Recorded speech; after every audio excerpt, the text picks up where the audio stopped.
السلام عليكم. النهارده معادنا مع فيديو جديد مهم جدا ومعلومات مهمة جدا تخص التمريض.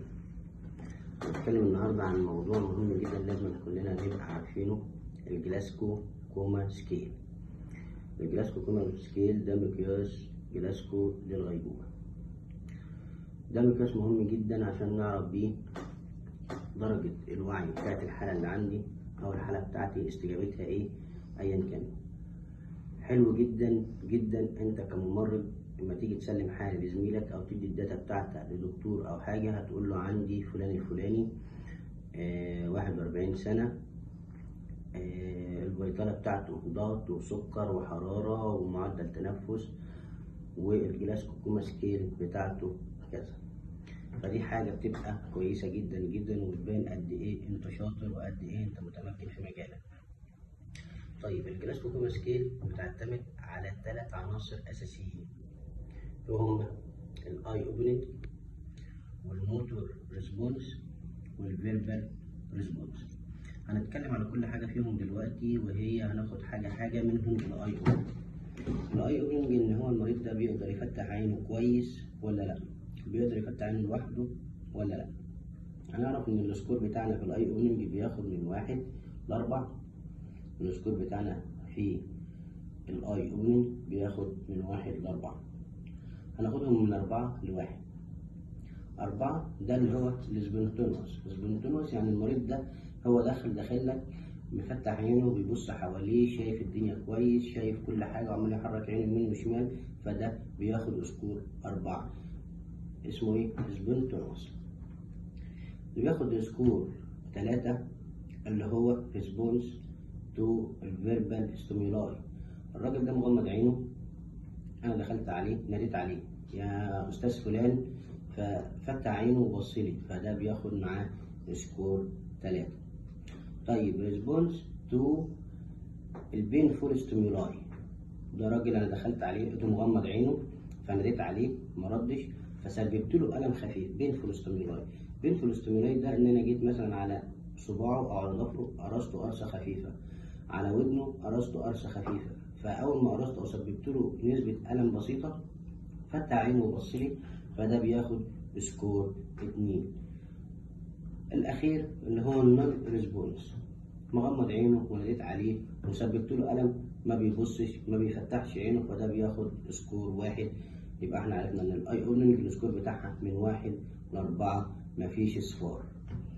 تاني حاجه اللي هي الموتور ريسبونس. الموتور ريسبونس عندي بتاخد سكور من 1 ل6. نركز شويه، بتاخد من 1 ل6. هنبتدي من 6 اللي هو اوبي كوماندس. اوبي كوماندس يعني ايه؟ بيستجيب للاوامر. انا دخلت عليه العيان كويس جنبي، فقلت له يا استاذ فلان ارفع ايدك اليمين فرفع، ارفع ايدك الشمال فرفع، طلع لسانك ماشي، بص فوق تمام، فده بيستجيب للاوامر اللي انت بتديها له، فده بيدينا سكور 6. بعد كده لوكالايزنج. لوكالايزنج بين يعني ايه؟ يعني انا المريض دخلت عليه مفيش استجابه عنده، ما بيقدرش يحرك لا ايده ولا رجليه ولا اي جزء من جسمه، فانا رحت سببت له الم في جزء معين من ايه؟ من جسمه. ان انا مثلا لو دوست على ضفره زي ما احنا قلنا قبل كده، فقام بايده الثانيه جه ومسك ايدي او زقها، او قرصته في ودانه فبرضه جاب ايده ومسك ايدي وزقها او زق ايدي، فده بنقول عليه لوكالايزنج بين، ان هو قادر يحدد مكان الالم فين وزق ايدي، ده بنديله سكور 5. بعد كده ويزدرول بين. ويزدرول بين ده مفيش استجابه لكلام قلت له حرك مفيش، فانا سببت له الم زي ما قلنا، قرصه خفيفه في ضافر ايده، قرصه خفيفه في ودنه. طيب هو هنا هيجي الويزدرول بين، قرصته في صباعه فشد ايده، ما حركش ايده التانية، مسك ايدي وزقها، او قرصته في ودنه فشد راسه، دي اسمها ويزدرول بين، بيحرك الجزء المتألم ما بيقدرش يحرك جزء تاني، فده بنديله 4. ابنورمال فليكشن. ابنورمال فليكشن ده ان انا دخلت على العيان وسببت له الالم فعمل ايده الاثنين على صدره وضمهم كده، ده اسمها ابنورمال فليكشن.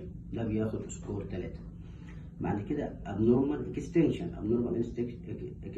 سببت له الألم فعمل ايده لتحت كده، ده بياخد سكور 2.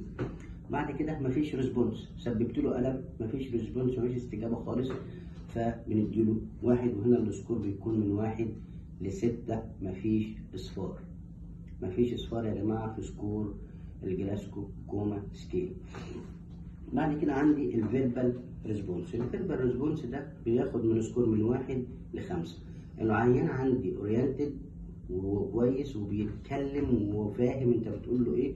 دخلت عليه السلام عليكم ازيك يا حاج فلان، اسمك ايه؟ قال لك انا اسمي فلان الفلاني، عندك كام سنه؟ عندي 40 سنه، شغال فين؟ شغال في الحته الفلانيه. فده اورينتد واعي فبياخد معاك سكور 5.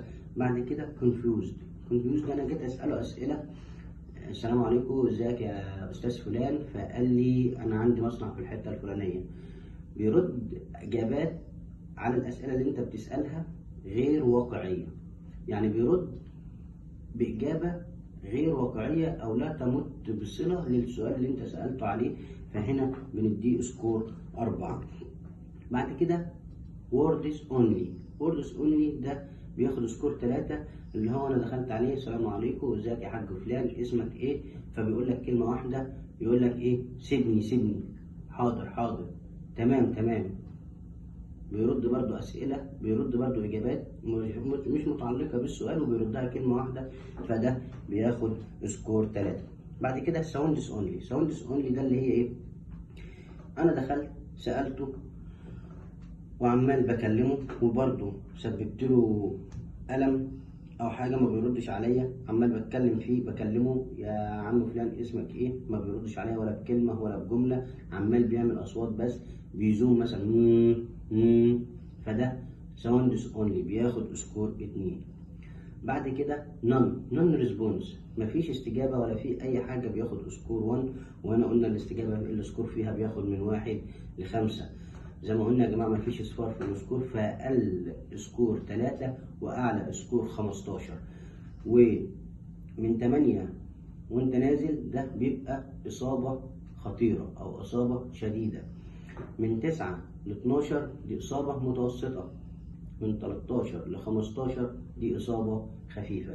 فلازم نركز يا جماعه في الجلاسكو كوما سكيل، دي مهمه جدا لكل التمريض، جدا مهمة جدا، حاجة لازم نعرفها، ومعتمدة على 3 عناصر أساسية زي ما قلنا: الاي اوبننج والموتور ريسبونس والفيربال ريسبونس. ده احنا ممكن عرفنا كل العناصر وعرفنا كل حاجة بتتقسم من ان الاي اوبننج من 1 ل4 والموتور من 1 ل6 والفيربال من 1 ل5، وكل العناصر بتاخد سكور وبنجمع السكور بتاعنا في الاخر وبيدينا سكور وبنقدر نقسم عليه العيان. وده جدول بسيط لو حد حابب منكم ان هو يستفاد بيه او يعرف منه معلومة، حاجة بسيطة كده يعني مبسط. ودمتم في امان الله، ويا رب تكونوا استفدتوا بالمعلومة النهاردة. شكرا.